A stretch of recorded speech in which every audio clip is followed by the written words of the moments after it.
Today, we're going to do a really interesting short essay breakdown. And again, in these short episodes, I'm covering essays, speeches, letters. I'm covering a handful of things. Today, what I'm going to cover is something that's relatively unique, which is, we're in the middle of this prolific sprint covering Steve Jobs and Apple. And we're doing that both through the lens of, Steve's emails or books that are written by him or about him. We're also covering a handful of basically perspectives from Steve's close collaborators. Everyone from Ken Segall, who worked with Steve on the naming the iMac and the Think Different campaign in his book, Insanely Simple. Tony Fadell, who worked with Steve on the iPod and later wrote Build.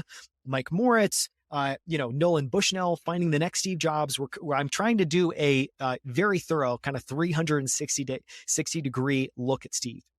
And obviously, it'd be really remiss if I didn't cover the perspective of Jony Ive.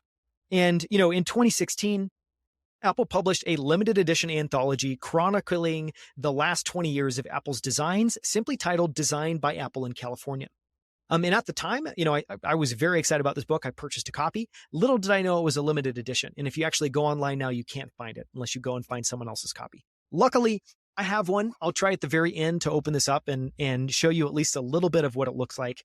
But there's Jony wrote basically a dedication to Steve as the introduction at the beginning of the book. That's just lovely. And I thought, we have to include this. This has to be one of the short episodes that we do as part of this series. So let me just read you. I'm first going to read you kind of Jony's commentary about this book, and then we'll jump into actually the introduction at the beginning of the book. This is Jony Ive, and I think this is in the press release about the release of this book. The idea of genuinely trying to make something great for humanity was Steve's motivation from the beginning, and it remains both our ideal and our goal as Apple looks to the future. This archive is intended to be a gentle gathering of many of the products the team has designed over the years. We hope it brings some understanding to how and why they exist, while serving as a resource for students of all design disciplines. In the book, just really quickly, it's absolutely massive. This thing's probably 18, 20 inches tall, probably 16 inches wide. And it's filled with just gorgeous photography. And so it was written and curated over an 8-year period, which is incredible, by Jony Ive. It features photos by award-winning photographer Andrew Zuckerman, who has a very iconic photography style, including the one that's in this book, where basically everything's shot on just a kind of pristine white background. It's just immaculate photography. All the photos were shot in a deliberately sparse style. It's become the hallmark of Apple's design aesthetic, and there's 450 images inside here. So that's kind of the quick background. Let me go ahead and jump in to the introduction. And this was, again, written by Jony Ive, and it's, it's a dedication again to Steve Jobs as a collaborator. This book, this is a book with very few words. It is about our products, their physical nature, and how they were made. While this is a design book, it's not about the design team, the creative process, or product development. It's an objective representation of our work that ironically describes who we are. It describes how we work, our values, our preoccupations, and our goals. We have always hoped to be defined by what we do rather than by what we say. The actual products are, of course, incontrovertible. We have attempted to develop an approach to representing them that is equally impartial. The photography is analytical and spare, free from personal voice and its consequent subjectivity. We begin this archive with the translucent iMac of 1998, and we conclude with the Apple Pencil of 2015. We have not included all of our work in the interim, only those products that seem significant, that demonstrate learning, or for which we simply have affection. The decision to stop somewhere, to not include our current work, and to not reveal the design of future products was fantastically hard. Many of us have worked with one another for more than 20 years, and we have learned a lot together. The products in this book are the result of a profoundly close collaboration between many different groups. We behave as one team with a singular goal. How we work enables what we make. Designing and making are inseparable. Seeing something made, you appreciate its nature, understanding the remarkable transformation of anonymous materials into recognizable products. You begin to understand that we don't arbitrarily create form. Fundamental ideas and shapes are derived directly from our knowledge of materials in manufacturing processes, bending a single piece of aluminum to make a stand or cutting a hole to create a handle rather than adding multiple parts. We attempt to develop forms that achieve an integrity between external surfaces and internal components. Look at the first iMac. So much of the form was developed to be coherent and harmonious with the primary internal component, the cathode ray tube. You can see how forms and materials have evolved, driven by display technologies and components, as we have transitioned from spherical cathode ray tubes to flat panel liquid crystal displays. We strive with varying degrees of success to define objects that appear effortless, objects that appear so simple, coherent, and inevitable that there could be no rational alternative. It's just incredible to read these two sentences again.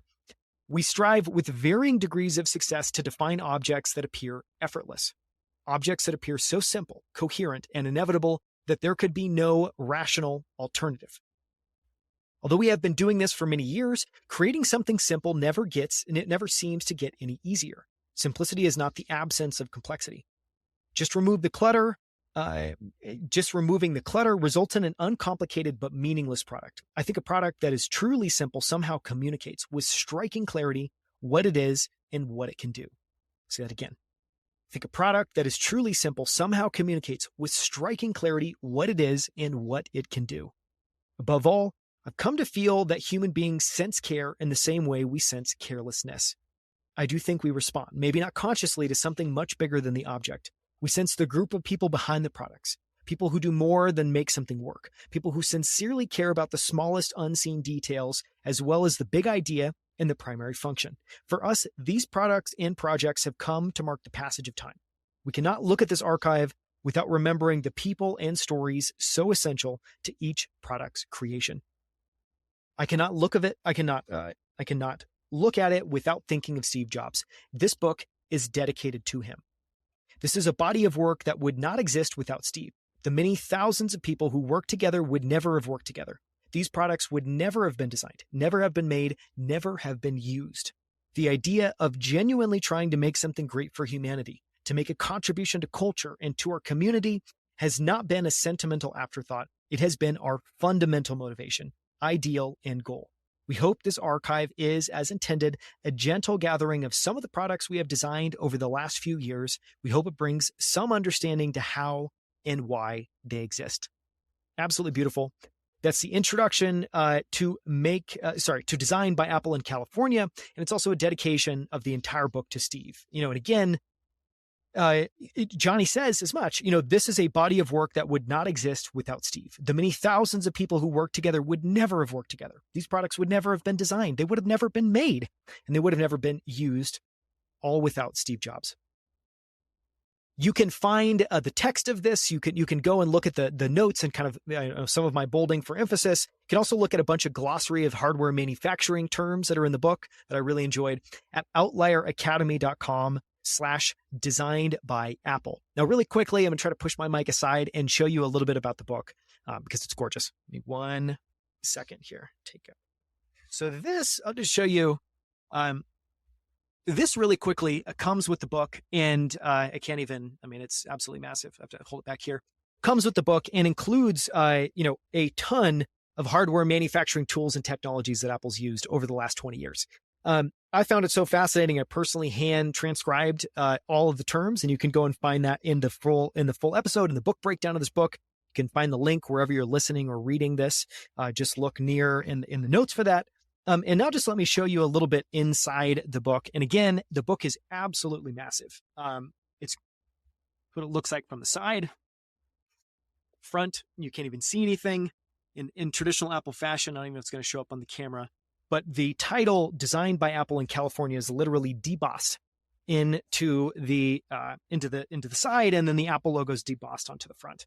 I'll just do this really quickly. The book is just full of stunning. I don't even know if it's going to appear. Stunning photography. And you can see, tools that actually feature some of the tools and manufacturing techniques. I don't even know if it's going to work in the book.